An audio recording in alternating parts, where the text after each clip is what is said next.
بلال حبشی رضی اللہ تعالیٰ عنہ بیان فرماتے ہیں نبی پاک علیہ السلام کے مہمان آیا کرتے تھے تو بعض اوقات مجھے قرض لے کر بھی میزبانی کرنا پڑتی تھی حضور کے مہمانوں۔ ایک یہودی تھے، انہوں نے مجھ سے کہا اس یہودی آدمی نے کہ یار ادھر ادھر سے جو قرضہ لیتا ہے تو مجھ سے لے لیا کر۔ کہتے اس نے قرضہ دیا، ایک وعدہ ہو گیا اتنے وقت کے بعد تمہیں پیسے دے دوں گا، ابھی وعدے میں 3 دن باقی تھے۔ حضور علیہ السلام مدینہ شریف کے ایک بازار سے گزر رہے تھے، سیدنا فاروق اعظم رضی اللہ تعالیٰ عنہ بھی پاک بارگاہ میں حاضر تھے۔ وہ یہودی آ گیا اور آ کے نبی پاک علیہ السلام سے مطالبہ کرنے لگا، وہ جناب بلال نے قرض لیا تھا واپس کریں، تو حضور نے فرمایا ابھی تو وعدے میں ٹائم ہے۔ کہنے لگا آپ دیں، اور اس نے بڑے سخت لفظ کہے، کہنے والے تو کیا ہی دیتے ہیں، سننے والے کمال کرتے۔ اس نے سخت جملے کہے۔ حضرت عمر نے تلوار پہ ہاتھ رکھ لیا، نبی کریم فرمانے لگے مسکرا کے، تو میں عمر جلدی نہ کر یار، یہ جو بے چینی ہے نا، بے قراری، آپ نہ لڑائی کر کے فتح نہیں حاصل کر سکتے، بحث کر کے فتح۔ آپ نے ایک بات کی، آپ کا مخالف 3 کرے گا، پھر آپ کو 6 کرنی پڑیں گی، پھر وہ 9 کر دے گا۔ اس نے ایک بات کی، آپ چپ رہیں، اس نے 2 کی، آپ چپ ہے، 3 کی چپ ہے، 4 کی، آخر میں وہ کہے گا اوے تو میں نو پاگل سمجھ دے، اب وہ بول دا کیوں نہیں؟ تو چپ رہ کے تو سامنے والے کو پاگل بھی کیا جا سکتا ہے۔ حضور فرمانے لگے عمر جلدی نہ کر یار، ٹھہر جا۔ حضور فرمانے لگے عمر اس طرح کر، فلاں جگہ پہ کھجوریں پڑی ہیں، اسے وہاں لے جا، تول تول کے دے کھجوریں۔ حضرت عمر کہتے ہیں میں انہیں ساتھ لے گیا، مجھے ذرا غصہ تھا، وہ نہ مجھ سے تھوڑی تھوڑی باتیں پوچھنے لگا، تو میں کھجوریں دے رہا ہوں، میں توجہ نہیں کر رہا۔ کہنے لگا عمر یار مجھ پہ جلدی نہ کر، میری بات تو سن۔ میں نے کہا بولے؟ کہنے لگا میں عام آدمی نہیں ہوں، تورات کا عالم ہوں۔ عمر کہتے میں نے آنکھ کھولی، میں نے کیا مطلب؟ کہنے لگا میں نے جان بوجھ کے قرضہ دیا تھا، اور وقت سے پہلے جان بوجھ کر میں نے مطالبہ کیا، سخت بات بھی جان بوجھ کے کی۔ کہنے لگا میں نے اللہ کے آخری نبی علیہ السلام کی جتنی صفات تورات میں پڑھی تھی وہ ساری نبی پاک میں پائی جاتی ہیں۔ ایک صفت میں نے تورات میں یہ پڑھی تھی کہ جیسے جیسے کوئی جہالت کرتا جائے گا ویسے ویسے نبی پاک کا علم بڑھتا جائے گا، حوصلہ بڑھتا جائے گا، سرکار درگزر کرتے جائیں گے۔ عمر ساری شانیں دیکھ لی تھی، یہ برداشت والی شان بھی دیکھ لی ہے۔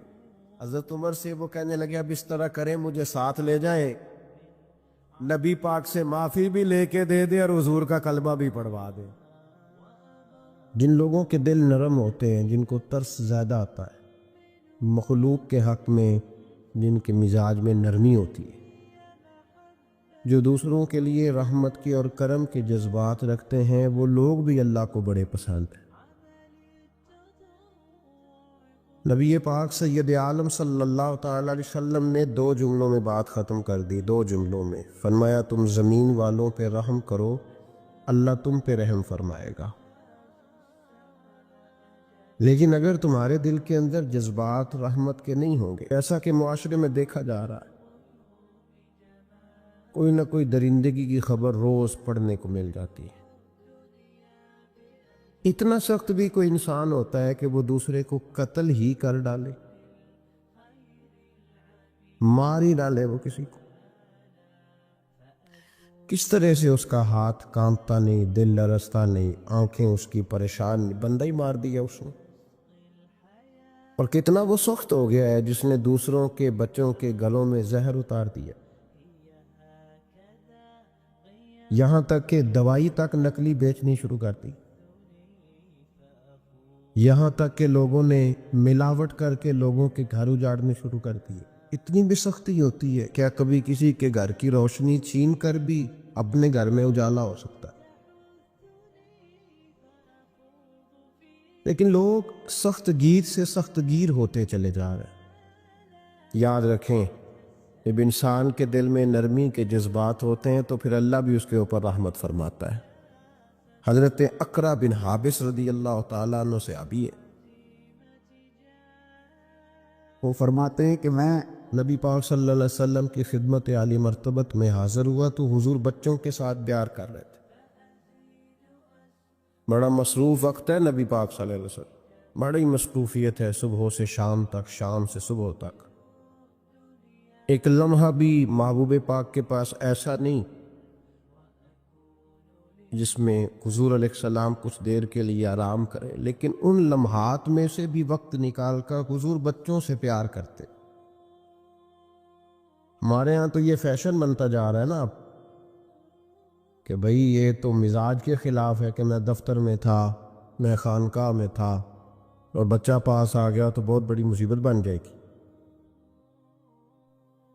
حضرت اقرا بن حابس رضی اللہ تعالیٰ عنہ کہتے ہیں نبی پاک علیہ السلام بچوں سے محبت کر رہے تھے، میں پاس بیٹھا تھا تو میرے دل میں عجیب سے خیالات آ رہے تھے۔ میں نے کہہ ہی دیا یا رسول اللہ صلی اللہ علیہ وسلم میرے بھی بچے ہیں، پر میں نے تو کبھی ان کے ساتھ یہ رویہ نہیں کیا، میرے بھی بچے ہیں، میں نے کبھی انہیں اتنا وقت نہیں دیا، ان کے پاس کبھی اس طرح میں نہیں بیٹھا۔ تو کہتے میں نے جملے تو کہہ دیے، حضور خاموش ہو گئے اور دیر تک میری طرف دیکھتے رہے،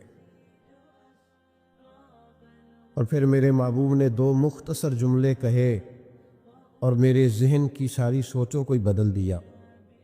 نبی پاک علیہ السلام نے فرمایا بھائی تو بچوں سے پیار نہیں کرتا؟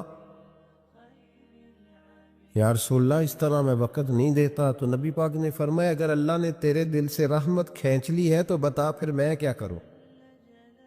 پھر تیرے دل میں رحمت ہی نہیں، تجھے پیار ہی نہیں آتا، تجھے ترس ہی نہیں آتا، تو کسی کے حق میں نرم ہوتا ہی نہیں۔ رویوں کی سختی، انسانوں کی بھیڑ میں انسان ملنا مشکل ہو گیا۔ وہ جو پیار کی بولی بولے، وہ جو کسی کے دکھ کو اپنا دکھ جانے، اور وہ جو بے لوث کسی کے کام آنا پسند کرے، وہ لوگ ڈھونڈنے سے ملتے ہیں۔ بھائی جب تو رحمت کرے گا تو عرش کا مالک تیرے حق میں رحمت کے فیصلے فرمائے گا۔ اور مومن کی شان قرآن پاک نے یہ بیان کی کہ اشداء علی الکفار، وہ کافر پہ سخت ہوتا ہے، رحماء بینہم، آپس میں تو بڑے رحیم ہوتے ہیں مومن، ان کے دلوں میں رحمت ہوتی ہے۔ بخاری شریف میں نبی پاک علیہ السلام نے ارشاد فرمایا، سرکار فرماتے ہیں کہ ایک بندے نے نیک تھا لیکن اس نے ایک بلی کو باندھ دیا، پانی نہیں پلایا، کھانا نہیں دیا، بلی مر گئی، فرمایا اس کے باوجود نیکیوں کے اللہ نے اسے جہنم میں ڈال دیا۔ ایک فاحشہ عورت ہے، توجہ ہے میری بات پر، ادھر دیکھیے گا ذرا، ایک بہت گناہ کرنے والی بیوی ہے، وہ گزر رہی ہے، کتے کا چھوٹا سا بچہ پیاسا ہے، مدینے والے محبوب علیہ السلام، میں کہتا ہوں اس کی اتنی خوش قسمتی تھوڑی ہے کہ میرے نبی نے اس کا ذکر کر دیا ہے، اس سے بھی بڑی کوئی خوش قسمتی ہوگی۔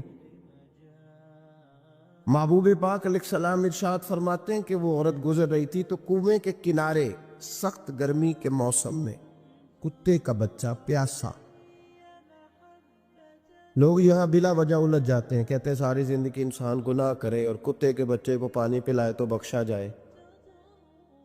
او بھائی مطلب یہ نہیں کہ وہ کتے کا بچہ تھا، مطلب یہ تھا کہ اس کے دل میں اللہ نے، اس کے سینے میں اللہ نے رحمت والا دل پیدا فرمایا تھا۔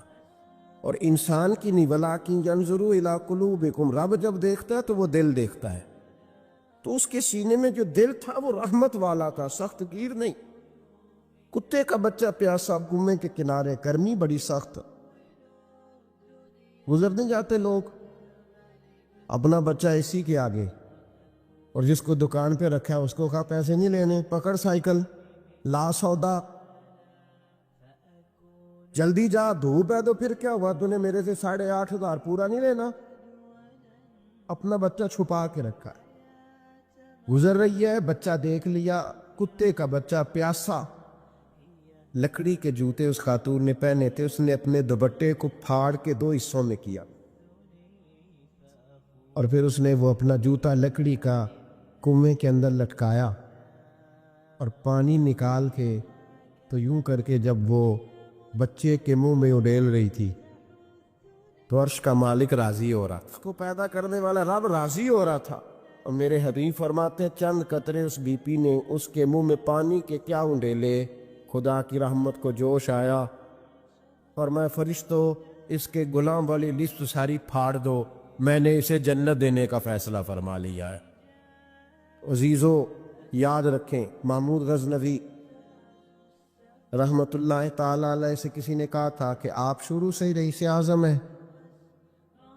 فرمانے لگے نہیں، میرے والد اللہ کی مخلوق پہ رحمت کرتے تھے تو اللہ نے انہیں بادشاہی عطا فرما دی۔ محمود غزنوی خود کہتے ہیں کہ وہ لوگوں پہ میرے والد رحم کرتے تھے تو رب نے مخلوق پر رحم کرنے کی برکت سے انہیں بادشاہی عطا فرما دی۔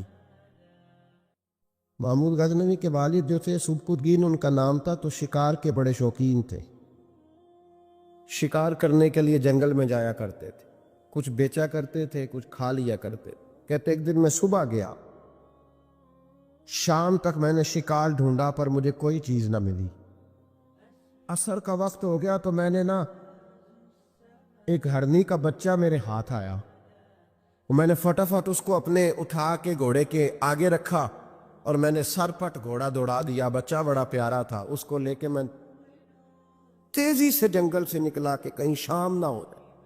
کہتے ہیں بہت تیزی کے ساتھ جنگل سے باہر آیا، تیز بھگاتے بھگاتے پلٹ کر میں نے دیکھا ہی نہیں۔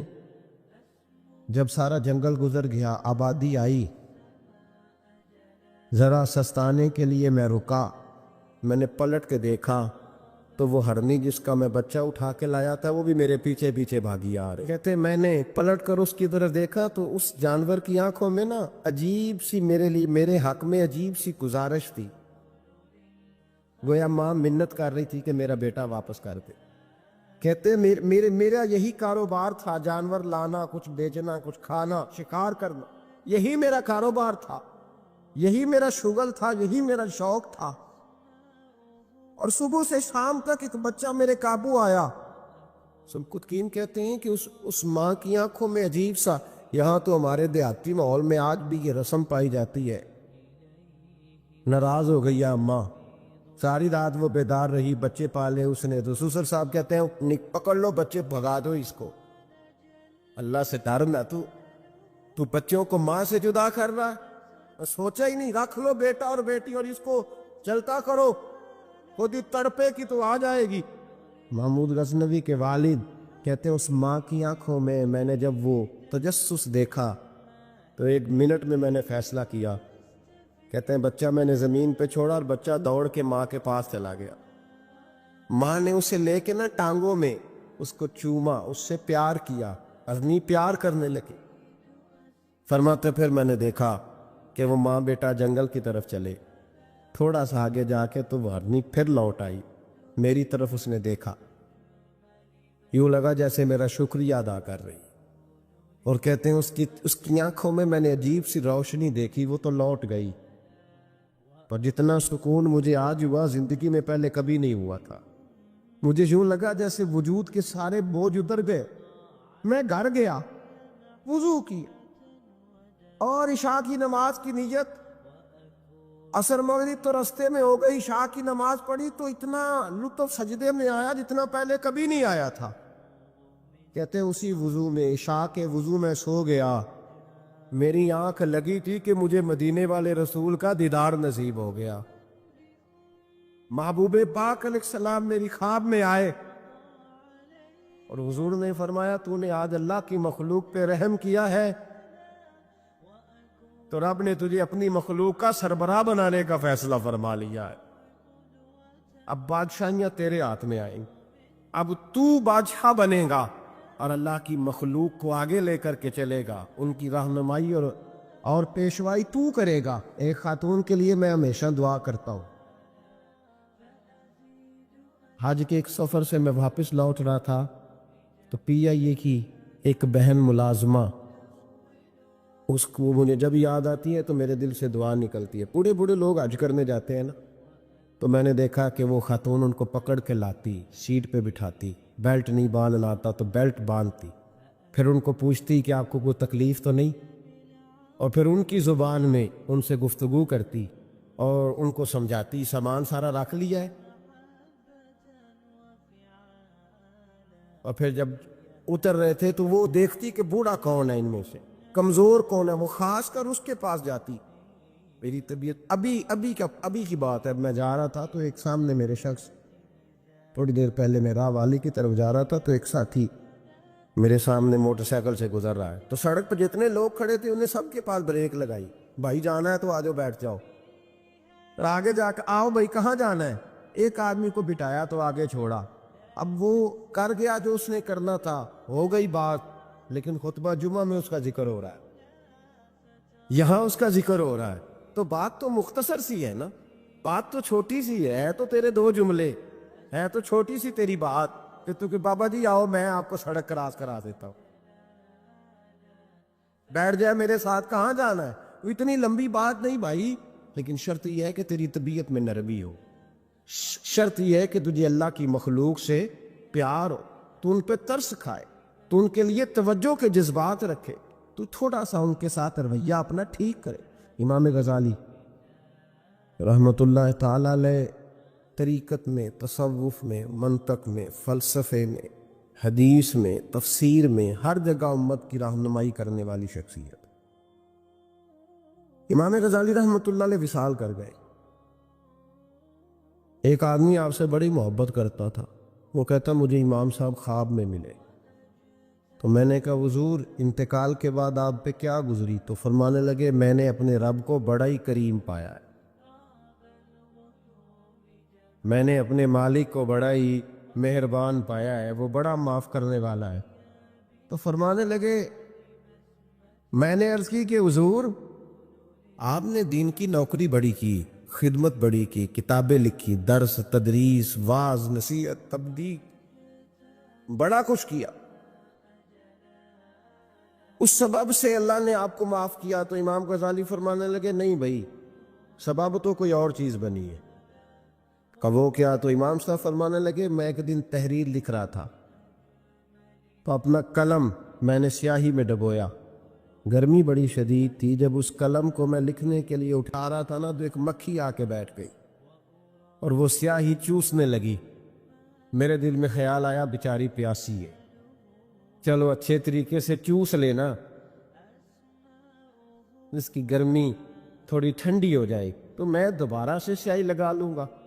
فرماتے میں نے اسے وہ موقع دیا، اس نے اچھے طریقے سے اس سیاہی کو پی لیا، وہ تو اڑ گئی، بات ختم ہو گئی، میں بھول گیا، کبھی یاد ہی نہیں آیا. فرماتے ہیں جب میرا حساب ہونے لگا تو مالک کونین نے پوچھا غزالی وہ جو مکھی پہ رحم کیا تھا تو تیرا اس سے کیا لالچ تھا؟ کیا لالچ تھا؟ نہ تو اس کا کوئی ووٹ بینک تھا، نہ تیرے کام آ سکتی تھی، نہ وہ کوئی ڈیوٹی کر سکتی تھی، نہ تیرے کوئی وہ تیری تعریف کر سکتی. اس بے زبان سے کی کیا لالچ تھا؟ کیوں موقع دیا؟ تو امام غزالی فرمانے لگے مولا تیری مخلوق سمجھ کے، اللہ تیری مخلوق سمجھ کے. تو رب کریم نے فرمایا تو میری مخلوق پہ رحم کرے تو میں تیرے اوپر رحم نہ کروں؟ کھول دو جنت کے دروازے، میں نے غزالی کو بے حساب جنت عطا فرما دی. اللہ تعالیٰ نے انسان کے ساتھ آزمائشیں رکھی ہیں، جس طرح اللہ تعالیٰ کی طرف سے ملنے والی نعمتوں کو قبول کرتا ہے، اسی طرح اس کی طرف سے آنے والی آزمائشوں کو بھی کھلے دل سے اسے قبول کرنا چاہیے. اور یہ بات درست ہے کہ وما اصابکم من مصیبت فبما کسبت ایدیکم، انسان پر کچھ مصیبتیں وہ آتی ہیں جو اس کے ہاتھوں کے کسب کی وجہ سے آتی ہیں. بہت ساری قوموں پر عذاب اس لیے آئے کہ انہوں نے بعض گناہ کیے تھے، لیکن یہ یاد رکھیے گا کہ عذاب ہمیشہ گناہوں کی وجہ سے نہیں آتے، تکلیفیں ہمیشہ گناہوں کی وجہ سے نہیں آتی. انسان دکھوں میں، مشکلات میں صرف اپنی غلطیوں کی وجہ سے نہیں الجھتا، بلکہ نبی پاک علیہ الصلاۃ والسلام نے فرمایا ہے اللہ تعالیٰ کسی بندے کو کوئی درجہ دینا چاہتا ہے، اس کے اعمال اس طرح کے نہیں ہوتے کہ اسے درجہ دیا جائے، اللہ اسے کسی مشکل میں ڈال کے اس کے درجے کو بلند فرما دیتا ہے. بلندی درجات کے لیے، قرب الہی کے لیے اللہ تبارک و تعالیٰ کی بارگاہ کی معرفت کے لیے بھی مصائب آتے ہیں۔ آپ دیکھیے نا، نبی پاک صلی اللہ تعالی علیہ وسلم نے فرمایا سب سے زیادہ تکلیفیں انبیاء پہ آتی ہیں، اور فرمایا میں اللہ کا محبوب ہوں، انبیاء کا سردار ہوں، میرے اوپر سب سے زیادہ تکلیفیں آئی ہیں، آزمائشیں آ جاتی ہیں، اور رب فرماتا ہے وَلَنَبْلُوَنَّكُمْ بِشَيْءٍ مِّنَ الْخَوْفِ وَالْجُوعِ، ہم ضرور تمہیں آزمائیں گے کچھ خوف کے ساتھ، کچھ بھوک کے ساتھ، وَنَقْصٍ مِّنَ الْأَمْوَالِ وَالْأَنفُسِ وَالثَّمَرَاتِ، ضرور تمہیں آزمائیں گے پھلوں کی اور جانوں کی کمی کے ساتھ۔ اگر تم اس میں ثابت قدم رہے، شکوے نہ کیے، اپنے رب کی رضا پہ تم راضی رہے، تو وَبَشِّرِ الصَّابِرِينَ، اے محبوب پھر جو میری رضا پہ صبر کریں انہیں میری جنت کی خوشخبری بھی عطا فرما دے۔ ہم تمہیں ضرور آزمائیں گے، خوف بھی، بھوک بھی، مالوں اور جانوں کی کمی بھی۔ مومن کی یہ شان ہوتی ہے کہ وہ کسی بھی موقع پر اپنے رب سے شکوہ نہیں کرتا، کسی بھی حال میں اپنے رب کی شکایت نہیں کرتا۔ نبی کریم علیہ السلام نے فرمایا اگر اللہ تعالیٰ کسی بندے کو بیمار کرے اور پھر اس بیماری پر وہ صبر کرے اور آنے والوں سے رب کا شکوہ نہ کرے، تو فرمایا اللہ تعالیٰ نے جو گوشت اسے دیا ہوتا ہے اس سے بہتر گوشت اللہ اسے عطا کر دیتا ہے۔ اگر اللہ تعالیٰ کی حکمت غالب ہو اور تقاضا اس بیماری میں اس بندے کے انتقال کے کر جانے کا ہو، تو فرمایا پھر اللہ تعالیٰ اسے شہادت کا درجہ عطا فرما دیتا ہے۔ آزمائشیں آ جاتی ہیں، انسان پر مصائب آ جاتے ہیں، دکھ آ جاتے ہیں، تکلیفوں کا سامنا بندے کو کرنا پڑ جاتا ہے۔ اب یہ کہ اس میں اپنے دل کو، اپنی روح کو قرار دیا جائے، اپنے آپ کو اللہ کی رضا پہ کھڑا کیا جائے اور ان حوادث کا مقابلہ کیا جائے، ان چیزوں کو دیکھا جائے اور یہ غور کیا جائے کہ میرا رب اگر اسی بات میں راضی ہے تو یقیناً اس میں اللہ کی کوئی خاص حکمت ہوگی۔ نبی پاک علیہ السلام نے ایک شخص سے پوچھا کیا دعا مانگ رہے ہو؟ تو اس نے کہا یا رسول اللہ میں اللہ کی بارگاہ میں صبر کا سوال کر رہا ہوں۔ تو حضور فرمانے لگے صبر تو مصیبت پر ہوتا ہے۔ یا رسول اللہ پھر کیا مانگو؟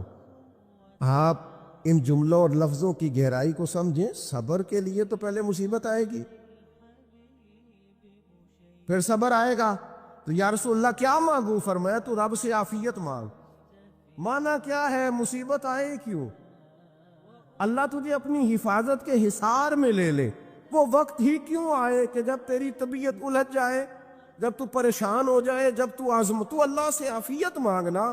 جب تو عافیت مانگے گا تو اگر کبھی مشکل آئے گی بھی نا، تو خدا پھر اپنے فضل سے مشکل سے نکلنے میں راستہ بھی بڑی جلدی عطا فرمائے گا۔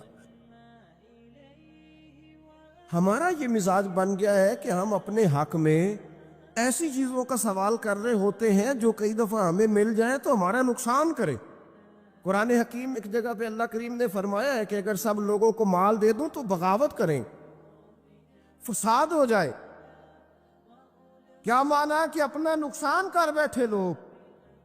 ہم اپنے مالک کی بارگاہ میں بعض ایسی چیزوں کے سوالی ہیں کہ جو ہمارے لیے ٹھیک نہیں ہے، ہمیں اس کے کرم پر چھوڑنا ہے۔ یاد رکھنا جب قومیں مادہ پرست ہو جاتی ہیں نا،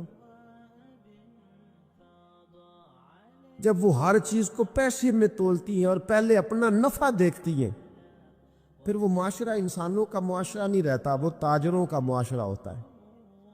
وہاں ہر چیز سیل ہوتی ہے، بیچی جاتی ہے۔ دوستو، قلبی طور پر جب دلوں میں گنجائش ہوتی ہے، جب ہمارے دلوں میں وسعت ہوتی ہے، جب ہمیں پیار کرنا آتا ہے، 2 آدمیوں کا کھانا 3 آدمی کھا سکتے ہیں، شرط یہ ہے کہ وہ تیسرے کو بٹھانے کی وسعت رکھتے ہوں۔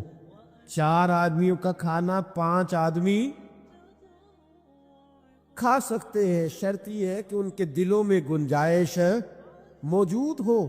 یاد رکھنا، ایک چھت کے نیچے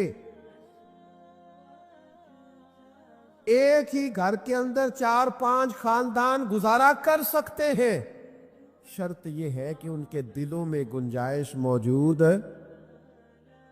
وہ شرط یہ ہے کہ وہ قلبی کیفیات وہی رکھتے۔ لیکن ہمیں نہ کچھ مست سا کر دیا گیا ہے اپنی اپنی دنیا داری میں، کچھ محب سے ہیں، کچھ اس طرح کا ماحول بنا دیا گیا، مجھے کیا لینے دیں، کیا لینے دیں مجھے، مذہبی لوگ بھی اتنے لاکھ کی محفل نعت، اتنے لاکھ کا عرس، اتنے لاکھ کی فلانی شے۔ اور خدا کے بندو، کچھ دیر کے لیے چھوڑ لو، کچھ دیر کے لیے مہربانی کر لو اور دیکھو تو صحیح ضرورت کس چیز کی زیادہ ہے۔ چلو کوئی تو گنجائش پیدا کرو زندگی میں، کہیں کسی ایک چیز کو روک لو۔ مستحب کا اور واجب کا فرق ہی نہیں سمجھتے۔ اقبال کہنے لگے، یہ کسی شوخ نے لکھ دیا یہ جملہ محراب مسجد پر کہ یہ ناداں گر پڑے سجدے میں جب وقت قیام آیا۔ وقت تو قیام کا تھا، تم سجدوں میں ہو، اٹھنے کا ٹائم تھا، لوگوں کی مدد کرنے کا وقت تھا، اور تم ابھی بھی اپنے ختمات شریف میں الجھے ہوئے ہو۔ کل 10واں چہلم مستحب ہے، 2 آدمی بیٹھ کے ختم دلا لیں ہو جاتا ہے۔ یہ باقی کا لاکھوں روپے کا مال ان جگہوں پہ پہنچایا جائے جہاں ضرورت ہے۔ محفل نعت آپ کے محلے کا نوجوان بھی نعت پڑھ سکتا ہے، مقامی خطیب کو بھی تقریر آتی ہے، ہر جمعے کرتا ہے، اور بڑے کام ہے کرنے والے، لیکن وہ بس ٹھیک ہے، ہم جہاں لگ گئے وہاں سے ہلنے کو تیار ہی نہیں، ایک مخصوص سا مزاج بنا لیا، اس سے باہر آنا ہی نہیں چاہتے، پسند ہی نہیں کرتے۔ تو اپنی زندگی کے اندر وسعت پیدا کرے، اپنے دل میں وسعت پیدا کرے۔ قحط حضرت عمر کے زمانے میں بھی آ گیا تھا، بڑی مشکلات کا سامنا کرنا پڑا۔ تو ان مصائب میں انسان کو تھوڑا سا پہلے تو ہمت کرنی ہے، پھر اس میں کرنے کا جو کام ہے وہ یہ ہے کہ سب سے پہلا کام تو یہ ہے کہ اپنے رب کی بارگاہ میں کھل کے دعا مانگی جائے، اللہ تبارک و تعالیٰ کے حضور التجائیں کی جائیں، دعائیں کی جائیں، رب کریم کو منایا جائے۔ حضرت عمر فاروق رضی اللہ تعالیٰ عنہ کے زمانے میں جب قحط آیا تھا تو حضرت عمر نبی پاک علیہ السلام کے چچا کو، حضرت عباس رضی اللہ تعالیٰ عنہ کو لے کے میدان میں نکلے تھے، اور کیا خوبصورت لفظ انہوں نے ترتیب دیے تھے، عرض کرتے تھے، مالک پہلے ہم تیری بارگاہ میں محبوب پاک کو لے کے آیا کرتے تھے، آج محبوب نے ظاہری وصال کیا ہے تو تیرے محبوب کے چچا کو لے کے آئے، تو اے اللہ تو مہربانی فرما، اپنے محبوب کے چچا کا صدقہ ہمیں بارش عطا فرما۔ تو بس حضرت عمر نے وہ دعا مانگی، حضرت عباس کو وسیلہ بنایا، تو اللہ نے بارش عطا فرما دی۔ اچھا، پھر یہ دونوں چیزیں ہمیں حدیث صحیح میں ملتی ہے۔ ایک نوجوان نے، ایک شخص نے آ کے حضور کی بارگاہ میں عرض کی، یا رسول اللہ بارش نہیں ہوتی، دعا کر دیں، تو نبی پاک نے ہاتھ اٹھائے دعا کے لیے، اتنے ہاتھ بلند کیے کہ بغلوں کی سفیدی نظر آنے لگی۔ وہ کہتے ہیں ابھی محبوب کے دستے مبارک پوری طرح چہرے پر پھرے نہیں تھے کہ اللہ نے بارش عطا کر دی۔ پھر پورا ہفتہ بارش ہوتی رہی، تو لوگوں کو اب بارش کی کثرت کی وجہ سے بعض مسائل بننے لگے، تو وہ پھر حاضر ہوئے، عرض کی یا رسول اللہ دعا فرما دیں، اب تو کچھ مشکلات بڑھنے لگی ہے۔ تو حضور نے پھر ہاتھ اٹھائے کہ اے اللہ اپنا فضل نصیب فرما، مہربانی فرما۔ کبھی بارش کی ضرورت ہوتی ہے اور کبھی بارشوں کا کثرت سے ہونا وہ تکلیف کا باعث ہو جاتا ہے بعض جگہوں پر۔ تو کہتے پھر حضور نے دعا فرمائی، ابھی چہرے پہ ہاتھ نہیں پھیرے تھے کہ مدینہ منورہ میں بارش ختم ہو گئی۔ تو سب سے پہلا اور ضروری کام ہمارا آج مزاج بن گیا ہے کہ ہم تبصرے کرتے ہیں، سیاست کرتے ہیں، اس پر بیٹھ کر اب ایک اور دور آ گیا ہے، ویڈیو بناتے ہیں، موبائل چلاتے ہیں، جو کہ بہت بڑا امتحان ہے ہمارے لیے کہ صرف 20 منٹ موبائل کو ہاتھ نہ لگائیں، بہت بڑا امتحان ہے۔ ہو سکتا ہے بہت سارے لوگ بڑی تکلیف میں آ جائیں کہ پورے 20 منٹ گزر گئے، اس پہ ویڈیو بنائیں گے، اس پہ کومنٹس کریں گے، اس پہ یہ کام ہم کرتے ہیں۔ حالانکہ اگر کوئی ایسی مشکل آ جائے تو شریعت نے ہمیں یہ سبق دیا ہے کہ پہلے دعا، پہلے اللہ کی بارگاہ میں حاضری۔ اکبر الہ آبادی نے کہا تھا کہ مصیبت میں بھی اب یاد خدا ہم کو نہیں آتی، دعا منہ سے نہ نکلی، جیبوں سے عرضیاں ہی نکلی۔ ہم محکموں میں درخواستیں دیتے ہیں لیکن دعا کی طرف بڑھتے، بڑا خوبصورت کام ہے۔